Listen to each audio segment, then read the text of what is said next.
अलीगढ़ मुस्लिम university के फ़ारिग़ीन की अंजुमन Alyque international book club ने साबिक़ मरकज़ी वज़ीर और राज्यसभा के साबिक़ डिप्टी चेयरमैन के रहमान ख़ान की किताब Indian Muslims the way forward की रस्म इजरा की तक़रीब मुनक़्क़िद की।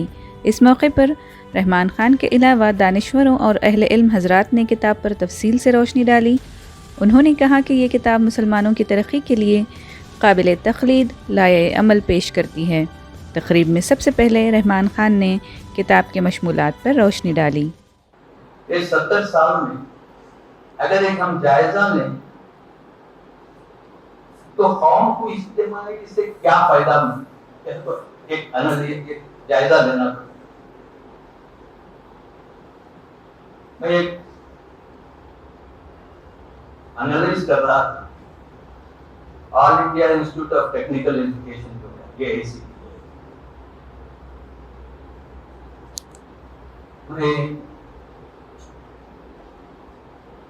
माइनॉरिटी एजुकेशन जो हम आर्टिकल 30 की बात, हम रोजाना कॉन्स्टिट्यूशन की बात करते हैं, रोजाना आर्टिकल 30 की बात करते हैं, रोजाना आर्टिकल 59 की बात करते हैं, कॉन्स्टिट्यूशन की बात। अब तो बहुत ज्यादा कॉन्स्टिट्यूशन की बात शुरू है कि ये कॉन्स्टिट्यूशन है, ये हमारा राइट है, ये हमारा राइट।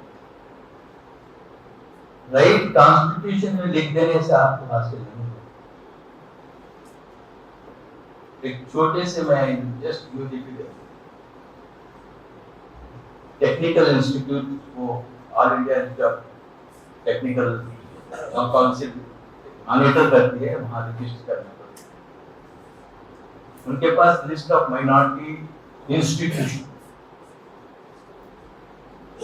उसमें ये लिस्ट में कुछ 1200 कुछ माइनॉरिटी रजिस्टर्ड टेक्निकल इंस्टीट्यूशन में फार्मेसी भी आता है, मैनेजमेंट भी आता है,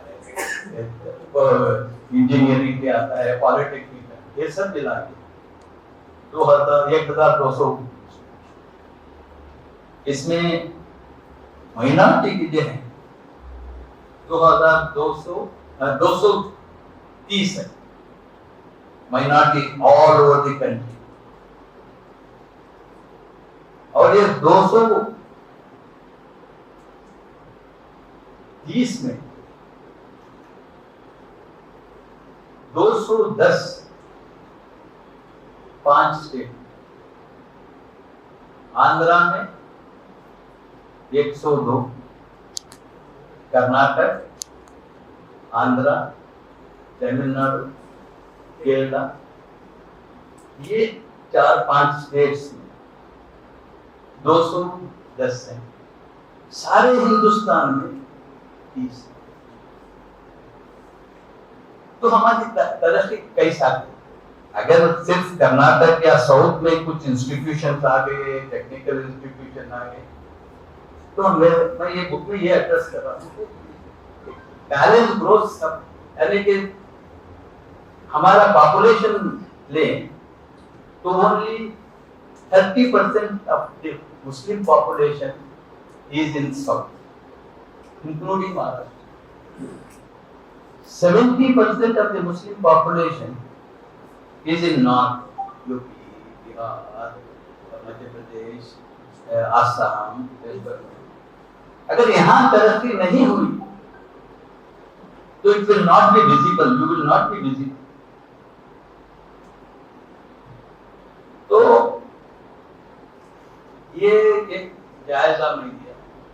पॉलिटिकल लीडरशिप भी फेल हुई है, रिलीजियस लीडर्स भी फेल हुए हैं, और रिलीजियस लीडर से बहुत बड़ा नुकसान। क्या नुकसान कि हमको फिरकों में बांट दिया, ये सबसे बड़ी। और पूरी हमारी ताकत कहीं भी जाओ, साउथ भी इससे बड़ी नहीं है, वहां भी है, हर जगह मस्जिद में झगड़े, असलत के झगड़े, इसी में हमारा वक्त गुजर रहा है। अब दूसरे कौम में वैसे होंगे, मगर वो पूरे कंस्ट्रक्टिव तरह से जा रहे हैं। यहाँ हमारे उलमा के झगड़ों से या हुआ के डिफरेंसेस से ये उसके बाद पॉलिटिकल लीडरशिप। पॉलिटिकल लीडरशिप तो मौलाना आजाद के बाद हिंदुस्तान में कोई भी पॉलिटिकल पार्टी, कोई भी मुसलमान अच्छे सोच रखने वाले लीडर नहीं पैदा हुए। अब हमारे लीडर्स कैसे हुए? कल रहमान खान वो पार्लियामेंट मेंबर बना दिया या और कुछ बना दिया, I will be declared as Muslim leader, political leader. कल कोई पॉलिटिकल पार्टी किसी को एमएलए या एमपी बना दी या मिनिस्टर बना दी, the political parties will tell you he is your leader. तो पॉलिटिकल पार्टीज उन्होंने भी सही क़ियादत को उभारा नहीं। तो पॉलिटिकल लीडरशिप उभरी नहीं और उनमें विजन नहीं। ये भी एक हमारे बैकवर्डनेस के लिए, एक सोच के लिए। तीसरी जो मेन रीजन है, हमने एक माइनॉरिटी सिंड्रोम डेवलप कर लिया है पूरी कौम।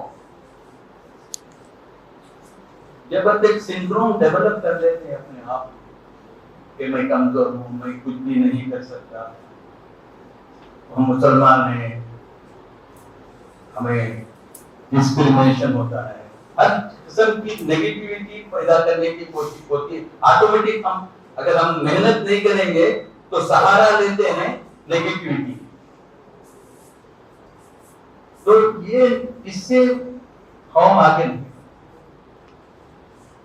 तो और दूसरी चीज क्या है कि मैं कहीं भी मेरे तजुर्बे से कर रहा हूं ना कि मैं इसके कहीं भी जाओ, हम common man, common Muslim, he expect the government to be a provider. Government ये करेगी, रेशन देगी, पैसे देगी, घरान देंगे, ये हर चीज, एजुकेशन में सीट देंगे। ये सिंड्रोम डेवलप हो गया है। जब हम पूरी तरीके से गवर्नमेंट के ऊपर डिपेंड होते हैं तो आज तक तजुर्बे से कोई गवर्नमेंट लोगों के डिमांड को पूरा नहीं करे और नहीं कर पाएगी। तो यहाँ पर क्या होता है कि ये सिंड्रोम अगर डेवलप हो गया तो आप कुछ भी नहीं कर सकते, जद्दोजहद भी नहीं कर सकते। अब ये सिंड्रोम को अगर निकालना है तो हम इसके ऊपर गौर करना है। अकादीर हो, हमारे उलमाए कराम हो, इसके ऊपर गौर। जब तक ये सिंड्रोम नहीं जाता हम कामयाब नहीं।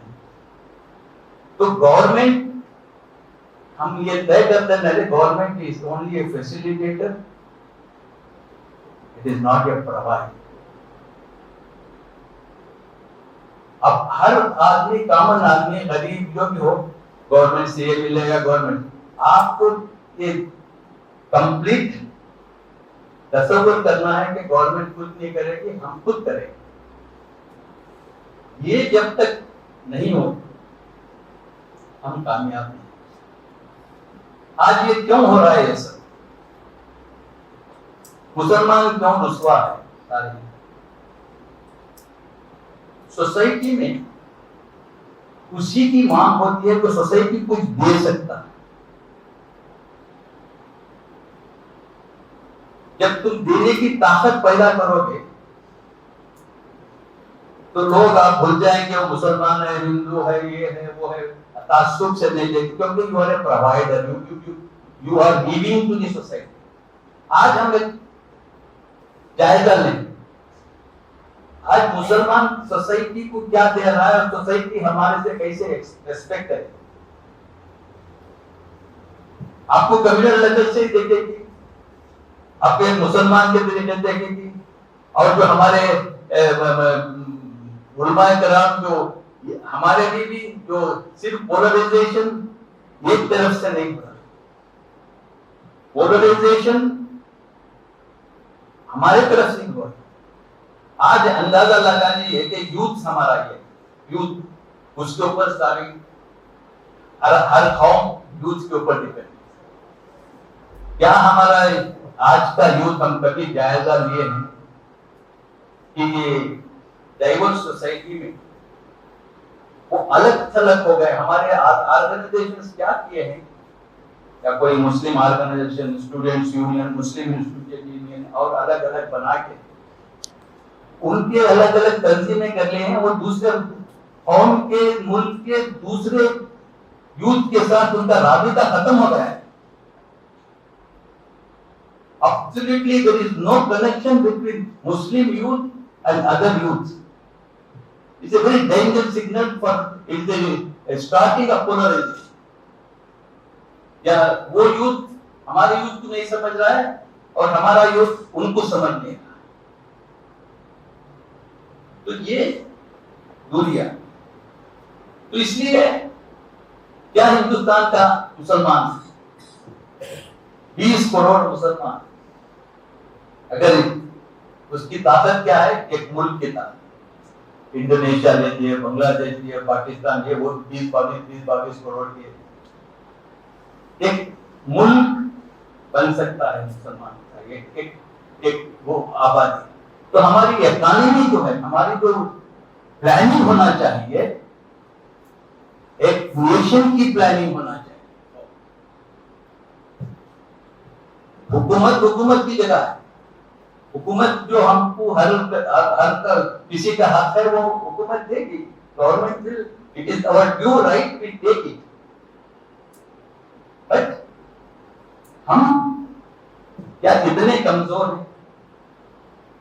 अब देखिए, जब तक हम कंट्रीब्यूट इकोनॉमी को नहीं करेंगे, हमको कोई हमारी इंपॉर्टेंस किसी को जरूरत नहीं। हम भी एम्प्लॉयमेंट क्रिएट करना चाहिए। We have to create employment, we have to put up industry. हम 10% का हर चीज में, तो हमारा भी कंट्रीब्यूशन 10-15% तो इकोनॉमी के लिए होना चाहिए, हर चीज के होना चाहिए। क्या आज वो है? अगर जब मुसलमानों को आज क्यों कर्नाटक को और दूसरी जगह ये पोलराइजेशन, ये कम्युनलिज्म कैसा? कर्नाटक में तो यहाँ तक भी रहते बाइकॉट ऑफ मुस्लिम शॉप्स, हर चीज बाइकॉट। हमने उसे सही तरीके से हैंडल, लेकिन मुसलमान एक सेंसिटिव इशू था।